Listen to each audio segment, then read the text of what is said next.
Berang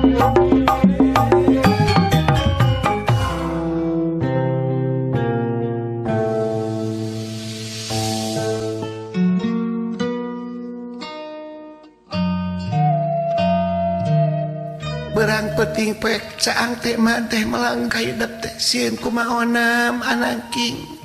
Insya Allah abdi teh sangajagi diri mak. Tos rungsureng saya sadaya nama abdi bade mulang deui. Kadeknya ti ayeuna kahareup sing leuwih tartib. Muhun apa? Keur gunom catur kitu Joy. Ti kaanggangan kadangu sora haleuangna adan pangajak pikeun urang sumujud ka nu Maha Suci dat Allah Rabbul Alamin wanci magrib parantos dugi. Hayu apa atuh urang ka jaman? Kuat kitu emak. Ayo tuh mah digendeng ku abdi. Entong ujangkeun bae da geus cager. Cek nu jadi indung tuluy cengkat manehanana nirili ka cai ti heula. Terus dituturkeun ku jadi bapak leos satu urang yang ngaleos ninggalkeun tempat tempatan dek ngalaksanakeun salat magrib babarengan. Sawaktos eta nu jadi indung sabiasana sok nyeunla Quran teras ngadareskeun ka wanci Isa. Sarengsena salat Isya terus urang bebeja dikeun jadi indung menta digeingkeun isuk subuh keneh hayang buru-buru init ka Bandung supaya henteu panas di perjalanan. Kuring sare menitibra pisan dipaparin kanikmatan di Gusti Nu Maha Suci. Teka catur dina peuting eta sakumaha biasa kuring hudang wanci janari ngolotrak pangheulana ka cai. Tekung silila kuring keur di cai, indung jeung bapa luar ti kamarna. Malah kuring beres tuluy we miheulaan ka tempat salat bari ngalaksanakeun salat sunat 2 rakaat. Kabeneran pisan bus bapa ka tempat salat adan kadangu ti kaanggangan.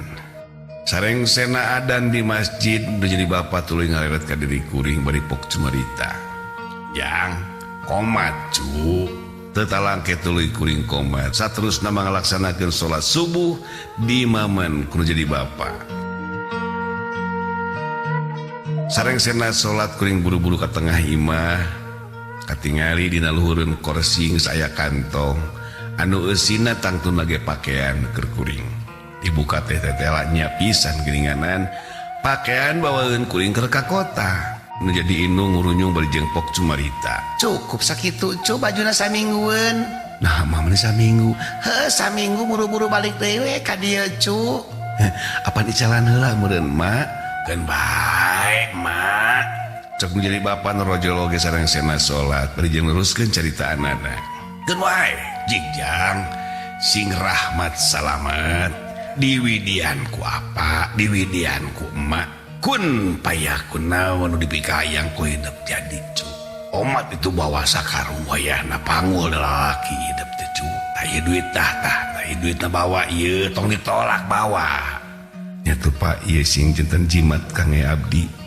Mudah-mudahan abdi ngintun ka apa sing jadi 1000 kali lipat hasilna nu berganda. Kalayan halal apa amin. Tong di pikiran apa jeung mah kuat keneh, jag-jag keneh apa manya cing. Ujang sing salametnya cu. Muhun emak. Nu jadi indung tuluy bari ngarontok niup mun-munan kuring Joy euy. Karasa haneut kana sirah. Sing rahmat salamet, sing beunghar, sing jembar, tong melang dak mak mah cager nya cu.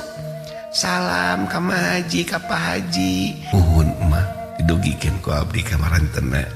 Teu lila ti harita Joy da sieun beurang teuing buru-buru atuh kantong ku urang disolendang.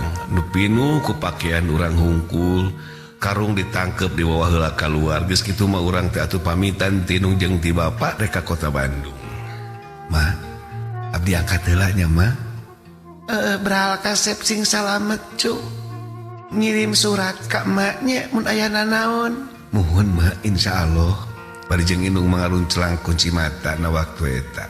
Jo, sing laksana naon sapaneja. Salam kitu ka Mah Haji ka Pak Haji insyaallah sakali waktu apa erek ka ditu. Muhun apa kawi dugikeun. Ma apa abdi mangkat. Assalamualaikum. Waalaikumsalam kasep. Waalaikumsalam cik sing salamet. Gejlik atuh Joy urang ngalengkati imah dibarengan ku hate sedih berat tinggalkeun indung jeung bapana waktu harita. Urang ngagedik Joy ngaleos ti lembur dileretan ku urang ka tukang Joy anger we nu jadi indung teh bisi keneh nagog dina hareupeun panto jeung menjadi bapa. Geus kitu mah urang buru-buru ngengki bari jeung manggul karung nu eusina sayuran keur kirimeun ka Mah Haji jeung ka Pak Haji. Teka catur di perjalanan urang anjog ke terminal nu sakumaha biasa tempat init jeung mulang kendaraan ti lembur ke kota. Tuluy si karung diasupkeun kana bagasi bari jeung adu harga heula jeung kondektur samalah dina waktu harita mah lamun jelema tamah bagasi nu loba teh sok kudu mayar. Aya hadena urang adu harga heula sababna waktu harita dihargakeun karung 200 perak ongkosna ka Bandung turta jelema 800. Jadi 1000 perak urang kudu mayar ka kondektur. Tuluy urang ngalacat kana beus gek diuk di panghareupna. Tekung silila geuleuyeng beus teh mangkat ninggalkeun palemuran urang.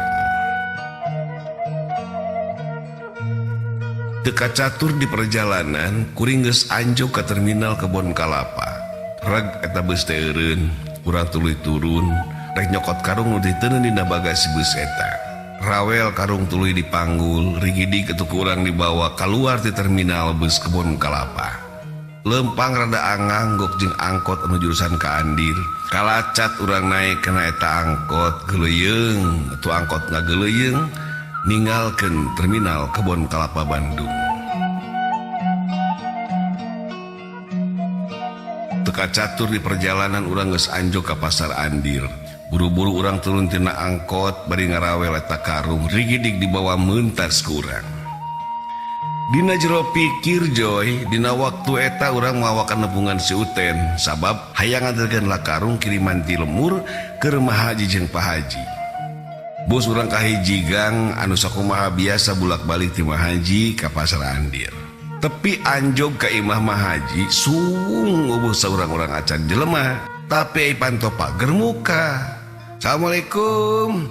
Tetela geuninganan. Panto diketrok-ketrok eueuh pisan nu nemahlan ti jero imah. Sok atuh karung diteuneun hareupeun panto, geus kitu mah urang ngaleos deui we atuh ti dinya rek nepungan si Uten. Kaluar tina pagar halaman Mah Haji, di hareupeun imah Mah Haji katingal aya salah seorang jelema. Nyaeta Mang Aday anu keur sasapu di hareupeun buruan imahna. Assalamualaikum Mang Day. Den karek dieu. Kumaha itu budak cager?